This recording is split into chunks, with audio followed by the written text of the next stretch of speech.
I want to invite Nikki up just to say a few words about maybe something positive that we can learn from her grandparents, and then we're going to get going on Hanukkah. So give her a big round of applause for Nikki Novick. The names of Chanukah, I want to say that the Torah learning and the mitzvot and all the kosher sushi, the mitzvot that we got for eating kosher food are, we say, Ilui Nishmas, the elevation of the soul of Martin Novick, Moshe Ben Chaim, and Barbara Novick, Beryl Marsha. Okay. I don't know if that's real or not. Okay, it's wonderful. Okay, Nikki, Thank please. you. I don't know how inspirational I'm going to be, and sorry about my voice. I'm getting over, fall sicknesses, so maybe I'll stay away from you guys. Sorry. But yes, this year has been rough for a lot of Jews, all of us, dealing with everything in Israel. My grandpa was very sick towards the end, and I remember him being in the hospital and being in rehab, just watching the news and, horrified with everything that was going on. He did pass away at the end of February, which was very sad for all of us. Very sad for my grandmother as well. They were together for 65 years, so she lost her best friend. A lot of people say that couples that live that long together will, die close in time, dying from a broken heart. I never really thought that was real or didn't want that to be real, obviously, because I wanted my grandma to stick around for as long as possible. But yeah, it was about 7 months later, she got sick and she wound up passing away this past month, which has been really tough for our family. So I just want to thank my family here, my Chicago family. I'm originally from Florida, moved to Chicago not knowing anybody, but also grew up not very religious. I would say any amount of religion in me is instilled from my grandfather. And since his passing and since moving to Chicago, I've enhanced my Jewishness and my relationship with God through various organizations in Chicago. I have to thank Project 613 and Rabbi Garfinkel, Rabbi Marcus, everyone for being so welcoming and such a great family. But my grandpa was a very wise man. My grandma, very smart, not very religious. Beautiful woman, always dressed well, always had her hair and makeup done, but her Judaism wasn't her closest traditions in life. But my grandfather was raised very Jewish in New York, grew up kosher, loved being Jewish, loved the religion. Very wise man. And I would say the only inspiration that I want to share with you that I learned from him was to never be jealous of anyone. Jealousy is like the worst thing in the world, and don't leave any room in your heart for hate, because that's not good for anybody as well. So thank you guys for being here tonight. Looking forward to learning a lot about Hanukkah, and apparently not what I'm used to knowing about it. So just thank you all for being here, and miss you, Grandma Pop Pop. All right, thank you, Nikki. Thank you very much. And a very warm Project 16 welcome for someone who needs no introduction, but I'll introduce him anyway. Rabbi Marcus. Thank you. Thank you, Nikki. That was very meaningful. My favorite part about teaching is my clicker. Just transforms me. I just feel so great. Just the power of the clicker in my hand. It's not working today. So we're going to stick to this slide for the rest of the evening. But there's a tremendous amount of meaning in the grade. Okay, no, I'm just kidding. I'll be leaning over and clicking. Sorry. There's 2/3 of a gimel right here. Anyway, so the real story of Hanukkah. That's real. So who can figure out what's going on in this picture? Don't be afraid of 79. What was that? Be afraid of 79. Well, this is an answer to one of the more fundamental questions of life, which is, thank you, why is 6 afraid of 7? And the answer is, as you can see, with the shadow of 7 looming over 6, it's because 7, 8, 9, right? I mean, how would you feel if you were 6? So I believe that this image actually is the answer to the question we're all asking tonight. What is Hanukkah all about? Hopefully, by the end of tonight, we will understand how I think no image could say it better, including the image we had before with the 2/3 of a gimel. So when it comes to understanding Chanukah, you hear lots of different things, especially we like to commercialize everything. So if you walk into your nearby store, you can see this is Walmart, Happy Chanukah with lots of matzah. These are somehow Chanukah. Why is this night different from all the other nights? Could be they meant lights. I don't know what's going on there. Lots of confusion here. Not sure what to make of that. Wish you a blessed Yom Kippur. That really says it all. My wife and I once decided to make our own sufganiyot. Anyone here familiar with sufganiyot? That's the image we had before of those donuts without the hole. We decided, newly married, we're going to make sufganiyot for dessert for our little Chanukah party we're doing. It took us much longer than we thought to make the sufganiyot. At that point, we were starving. Like, okay, we're not going to start making dinner now. So we just had a sufganiyot and other sufganiyot. By the end of which, we were wishing we could have a Yom Kippur. It was quite something. But still, definitely very confused. So what is Chanukah actually about? So just before we get into the deeper ideas of what the theme of the holiday is, the most basic question is, well, where does the story even fit in time? So I have this convenient bird's eye view over here of Jewish history from the Exodus of Egypt, getting the Torah, entering the land of Israel, right here. And then we had the first, this is our entire time in Israel. We got, unfortunately, expelled over here. We were, the Babylonians conquered Israel and expelled us. We end up in exile. And then we end up returning here for the Second Temple.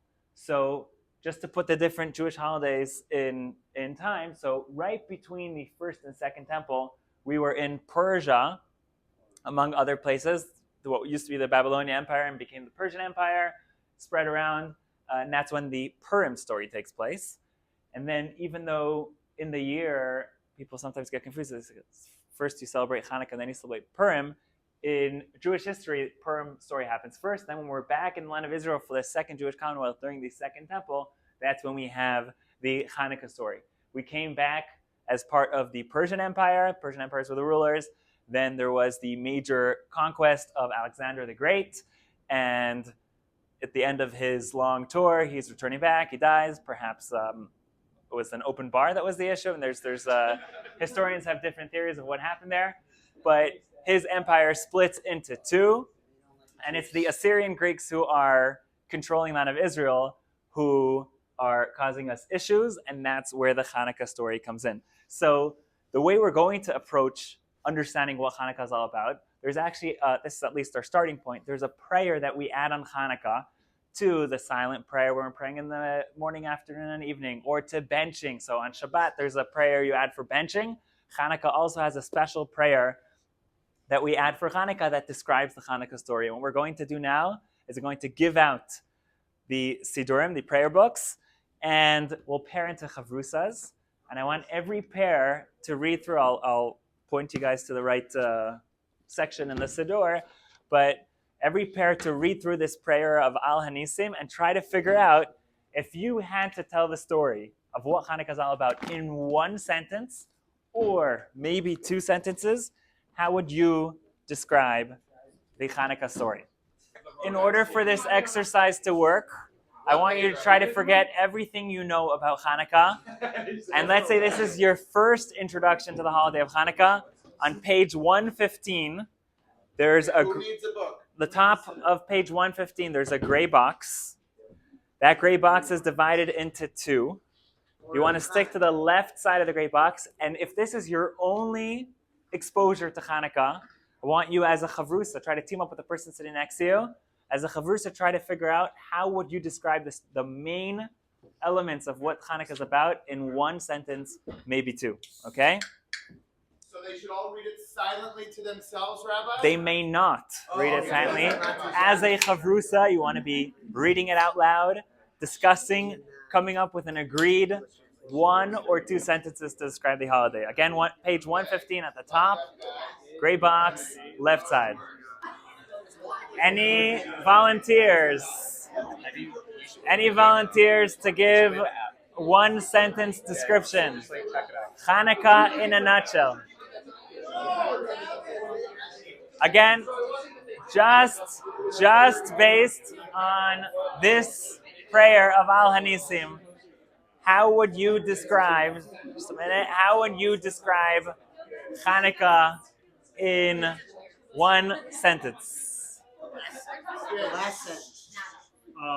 They tried to get rid of us. God helped. We said thanks. Awesome. Anyone else? The last sentence. Yeah. Okay, everyone agree with that? One sentence. You want to say it again for everyone to hear? They tried to get rid of us. God helped. We said thanks. Beautiful. Is that good? Let's see. Right? I like the last sentence. What was that?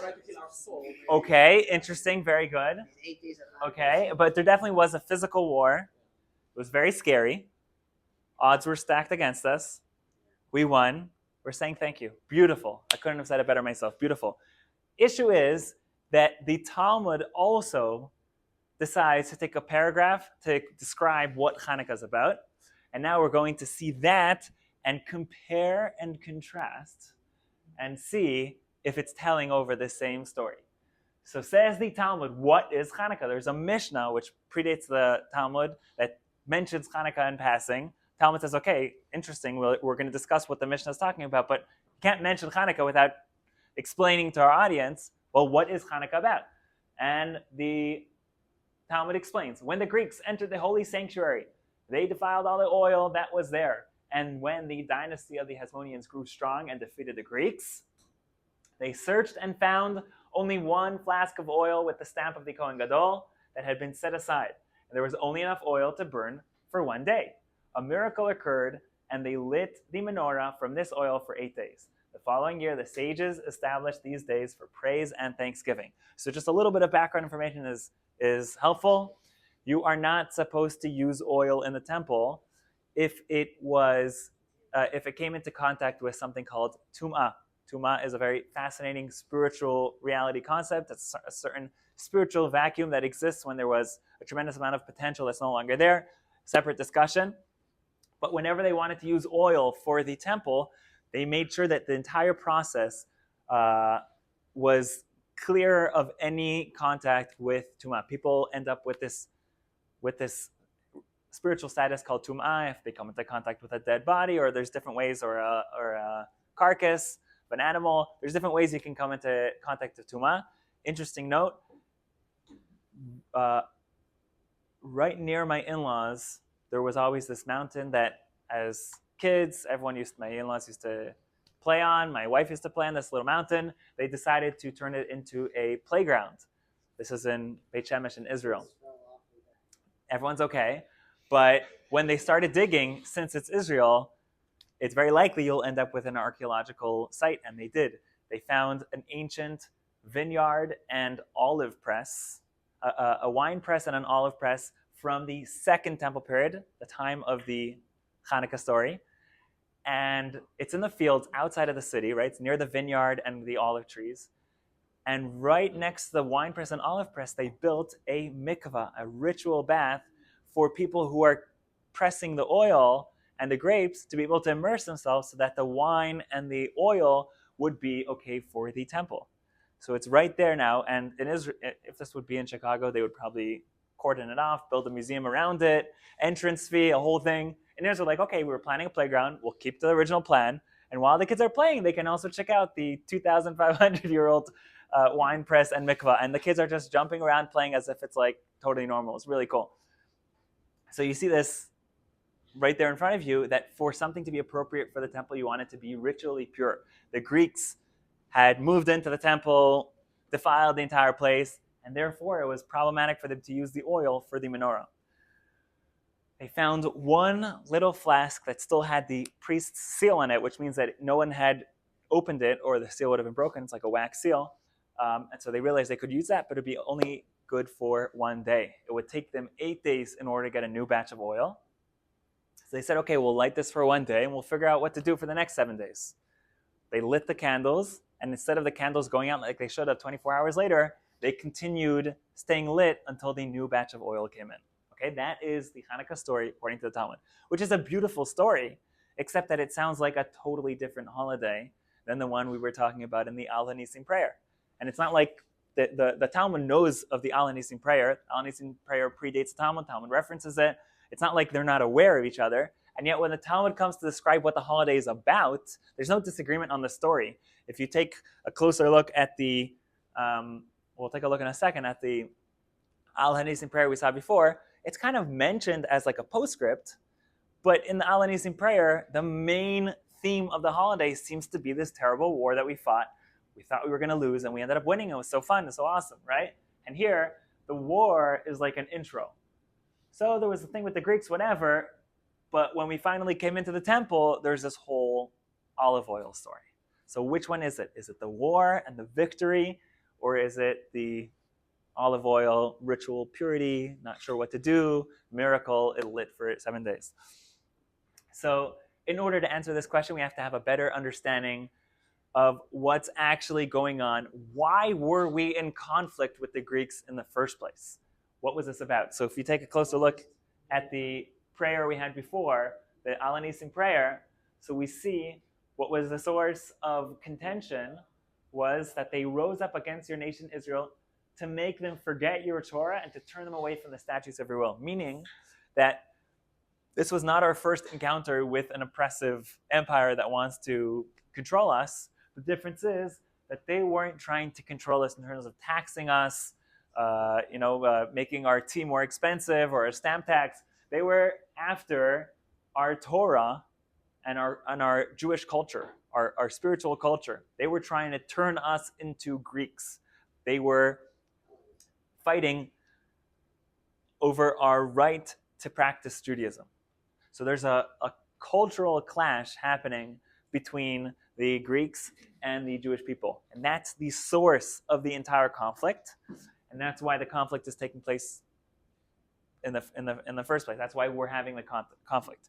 So what is so contentious about this meeting of the cultures, where this Greek culture is coming and they're meeting the Jewish people? Because they had gone from country to country conquering, and every country they came to, they seemed to not be such a big deal. And they said, okay, do you want to join us? What does it mean? Oh, it means sports, means bathhouses, nice culture. Like, there was never such a big issue. And yet when it came to us, it turned into this major conflict, major war. So let's take a closer look at what the Greeks were all about. So the Greek general who spearheaded this conquest was Alexander the Great, and he was a student of Greek philosophy. His personal tutor was Aristotle, and we're lucky that even though cameras were not very widespread at the time, we did get one glimpse of when Aristotle and Alexander the Great went to study. Obviously, they went to Project 6. Okay, it's interesting. Hopefully, we'll understand why they didn't go to 613. They went to Project 6, and they're having these discussions of exploring your Greekism. This is Aristotle doing therapy for all these Greek Sunday schools that young Alexander had to attend. So what is Aristotle teaching? What is Greek philosophy really about in its core? And what is it about Greek philosophy that ended up in such a conflict to Judaism? So let's take a look at a few things. So that's very interesting. When we think of Greek culture, we think about all the deities, all the gods. Because they had a ton of gods. But the truth is that they didn't really treat their gods as deities. So let's take a look at some of the things he writes, and we'll see that the gods were really mostly like a cultural thing and not really a religious thing. So, and they viewed them as like analogies, and they treated it as mythology, not so unsimilar to the way we do. So interesting, because the Romans who came after them, who kind of saw themselves as the version 2.0 of the Greeks, actually took the Greek gods much more seriously. And Greeks like, we're just joking. Like, what's with you guys? So Aristotle writes, the universe that is now always existed and always will exist. It did not come to be and will not be destroyed. It is eternal. Okay? Meaning existence always was. Aristotle actually believed that it had to always be, meaning it was philosophically impossible for there to have been a beginning. Judaism looked crazy for most of its history because all the people around us said, what you believe is philosophically impossible. There cannot be a beginning. Thankfully, science has caught up. It's very nice to have him on board. So that is his belief of eternality of the universe. And he also writes there must be a principle whose very essence is actuality. The principle cannot be acted upon, for it is unchangeable. And it must be the source of all motion. The primary mover exists, and it is one eternal and unmovable being, and unmovable being the first cause of motion for all things. I know you're thinking this is all Greek to you, to me too, but what he's basically saying is that existence cannot be changed, meaning reality the way it is just is, okay? So you can pray all day, you can do mitzvot all day, you can wrap yourself in a prayer shawl from morning to night. You're not going to have any effect on reality because the world, as you see it and as you measure it, is all there is. That's why they are the original scientists, right? When you get a PhD, it's a philosopher's degree because this was their science, was saying the world, as you can see it, as you can measure it, is all there is, and you cannot have any effect on it except for playing with its rules. Basically, like I was saying, like the gods aren't actually gods. They are just players. And there's different Greeks have different ways of seeing them. Do they actually have some sort of power within the system? But mostly Aristotle believed that they're just myth, and they're a cultural thing, and they're an analogy for different aspects of nature. So this is the core of Greek philosophy. That's why we have Rabbi Friedlander writing, actually in reference to Chanukah, he writes, the outlook of the Greek thinkers was in opposition to the teachings of the Torah. The Greek position is that the world always existed and God did not create the universe from absolute nothingness, and he has no ability to change anything in the world. According to them, the world always was, is, and will be, for it always existed and is not susceptible to change. Okay? Let's just read one more paragraph of him. From this we derive another principle of the Greeks, that the forces of nature rule the world. All circumstances and events throughout a person's life are not in compensation for any good or bad actions. Rather, they are consequences of totally random acts of nature. Okay? So this is what the Greeks represented. Now, if we, just to help us with the whole why was 6 afraid of 7, if we were to put a number onto Greek philosophy, the number would be, as we saw in their meeting here in their center, it's the number 6. Because what they're basically saying is that any physical object that you have, if you have a broken clicker, okay, what is this? It's the sum total of what you can see and measure. So it has a top, it has a bottom, it has a front, a back, or right? There's basically 6 dimensions to it. This is all that I can see, therefore this is all that is, right? If you were to ask a Jew, they would say, yes, of course, it has those 6 dimensions. That's beautiful. I'm so glad you were able to measure them. But you're missing the point. When this isn't broken, it has tremendous amount of potential to teach Torah at project not 6, but 613, right? So there's an inner spirituality, an inner godliness to things in the world. The world isn't just what you can measure. There is also a spiritual element that you cannot necessarily measure, but it's there just as well. So if we were to put a number to that, we would say the Jewish people are not believers in 6. We acknowledge 6 exists, but what we really stand for is 7, okay? While the Greeks say all there is what I can see, the 6 dimensions, Jewish people say, yes, you're right, but there's an inner spirituality that you should tap into to allow it to achieve its true potential, which is why this is a theme. Now that you hear it, you can...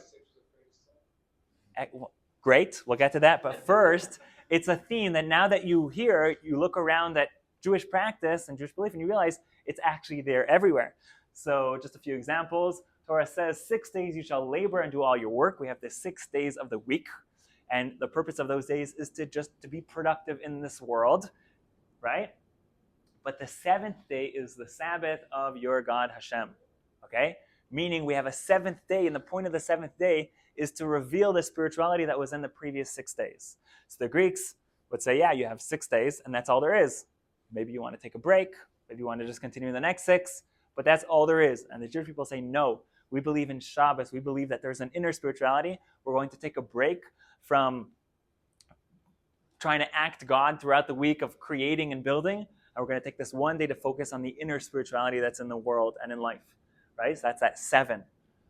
It also is a cycle of years where we have the same thing of 6 years working the field, and the seventh is what we call Shemitah. There's a sabbatical where we reveal the inner spirituality in the previous 6 years. We have multiples of 7 when we're building up to receiving the Torah, where you're trying to build spirituality into your life for 7 sets of 7. And then the 50th that moves beyond that is the holiday of Shavuot, where we receive the Torah. So this is a theme that repeats itself throughout life. Now, if the Greeks say it's a world of 6, and the Jews say, sorry, you're wrong, it's actually a world of 7, how can 7 win the argument and prove 6 wrong? How do you do that? How do you win that debate? Surviving is a good start, and we're definitely good at that. What was that? You can stamp out the 6, right? But we also believe in 6. We just believe that there's a deeper 7. So the way to do it is actually through the number 8. The number 8, we're doing codes here. The number 8 represents the supernatural, while 7 represents the inner spirituality within the natural world. 8 represents one step beyond that. There's no natural explanation. It's supernatural. It's intervention. It's godly intervention, right? If you have an instance of 8, that shows that God was actually there the entire time. So just as an analogy, you're watching a show. There's a bunch of puppets. They're dancing. They're moving. They're fighting. There's a whole thing going on. And then right above them, there's a curtain. The curtain moves, and you see hands. And you realize that there's strings here that are powering the puppets and causing them to be animated. There's 2 ways of seeing that. If you are intellectually challenged, you will say, oh my gosh, while the curtains were moved away, someone was controlling the puppets. I'm glad the curtains were put back so the puppets can now continue walking on their own, right? Hopefully, that's not what we think. What we actually think is, oh, I get it. It was the hands the entire time. So supernatural is God moving the curtains. And you have a moment to see that God's actually the one causing things to be animated. And our job in life is when the curtains come back to try not to be intellectually challenged. Okay? So that's 8 disproving 6 and proving 7, which is why this is actually a confusing picture. As 7 is taking a bite of 6, 6 got flipped and it looks like a 9. But 7's not eating 6. Why was 6 afraid of 7? Because 7 brought 8. 7 ate 6, okay? You don't have to, this is not, you're going to walk away scratching your head. So what did he say? 7 ate 6? No, 6 ate. Okay, forget this part. The idea is that in order for 7 to win the battle against 6, to beat 6, to cause 6 to be scared of him, he brought 8 into the picture that proved that we live in a world of 7, not a world of 6. This is a fascinating insight into what Hanukkah is really about. Because the story was, we had this cultural battle, the Greeks trying to force us to live a world of 6 and to cancel anything 7. And it wasn't just cultural discussions. They used the most convincing argument, which is their sharp Greek swords, right? So there was a terrible war. The odds were stacked against us. We won the war. Now, why did we win the war? So the Greeks then went to their military academies, and they said, wow, that was so cool. It must be that Judah the Maccabee is some sort of super warrior, and he is the inventor of unconventional warfare and guerrilla tactics, and they're going to come up with all these twisted explanations. When the reality is that we would have not won the war if not for the fact that God was running the scene. It really was it was against all odds. But that doesn't disprove 6. It just beats 6 away from trying to kill us. We then enter back into the temple, and we have the issue with the oil, and we light the oil, and it lights for 8 days. Now, there's no natural explanation for that. You can't just say, oh, this is the original guerrilla warfare oil. That doesn't make any sense, right? So even though the oil is not what saved us from any sort of war, it's not a crucial part of what we're thankful for that our skin was saved. It's what helped us win the cultural battle and shed light. It illuminated, the Hanukkah candles illuminate the battle and show us that it wasn't some sort of crazy military victory. It was God controlling the puppets the entire time and running the show behind the scenes. The message of Hanukkah then is to remind ourselves to see God in our life. There's 2 aspects to that. First of all, to see the 7 in everything in the world, seeing the inner spiritual potential in everything, the godliness in everything, starting with ourselves. And then also appreciating that everything around us is directed by Him. We don't always, sometimes we're just looking at curtains and all we can think of is, oh, nice curtains. But behind the curtains, Hashem is running the scene, Hashem is in control, and those are the two very important messages of Hanukkah. Thank you. Yes? Is this where Hashgacha Pratis comes in? 100%, yes. That is, but what that is, Translate. so Hashgacha Pratis is the divine providence where you see how things in your life just kind of fall into place. And that's a great example, not of 8, not of something supernatural, but of the 7, where there was no levitating, there was no splitting of the sea. It's just, you just happened to miss the bus and you were all frustrated because you missed the bus, you got that job opportunity, the whole thing, all natural. But if you care to look, you'll see God is putting things into place and running the show. So that's a great example of 7, yes. Why did they light the oil in the first place? Also a great question. So the menorah, the candelabra in the temple was lit every single day. It's an important part of the temple service. A lot of incredible symbolism on what it represents and how that connects to Hanukkah, the illumination and the light in the temple. And that because of the messages that are connected to Hanukkah about spreading light and about oil floating to the top and not getting mixed in like the Greeks wanted us to assimilate with them. So they felt that was a very appropriate first step in rededicating the temple. They just only had enough oil for 24 hours and they needed to wait for the oil from next to my in-laws to make it, to be repressed in spiritual purity and to make it back to the temple. So originally that was lit every night. Like the holiday that we celebrate now came from something that happened every night that we have now turned into a holiday to commemorate. Right. But it happened every day for 24 hours. Hanukkah is the story of it happening for 8 days. Should I go on a bonus, extra bonus piece of information, or is that overload? I want to put on this is why you'll see the Hanukkah candelabra, the menorah, Hanukkah, will have 8 lights, right? 8 candles plus the shamash, so 9. And people get confused, and they'll see a picture of the actual menorah in the temple, which has only 7. And they're on the same level. Right, they're exactly. So the point is, the Hanukkah story is celebrating the miracle of the 8 nights that the original 7 candle menorah in the temple lasted 8 nights. So they added Well said. 2. So here's a bonus piece of information, and if this flies over your head because of information overload, don't feel bad. That's totally fine.